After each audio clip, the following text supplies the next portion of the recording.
আসসালামু আলাইকুম। আপনারা দেখতে পাচ্ছেন একটি লিথিয়াম ব্যাটারি। এটি 48 ভোল্ট 100 এম্পিয়ারের একটি ব্যাটারি। এটি প্রিজমেটিক সেল। এটি নিয়ে এসছে আমাদের সম্মানিত কাস্টমার সাহেব।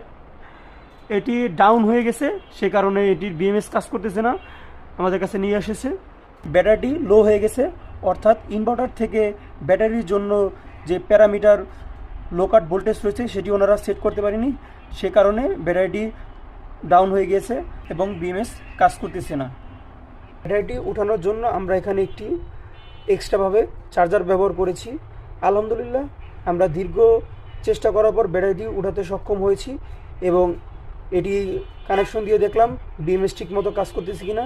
আলহামদুলিল্লাহ দেখলাম সবই ঠিক আছে এবং এটি আমরা মেশিনের সাথে সেট আপ করেছি। এবং আপনারা যারা সোলার ইনভার্টারের সাথে লিথিয়াম ব্যাটারি ব্যবহার করবেন তারা অবশ্যই low cut high cut set up করে নেবেন, নাহলে কিন্তু আপনার ব্যাটারির লাইফ সাইকেল কমে যাবে। ধন্যবাদ। আসসালামু আলাইকুম।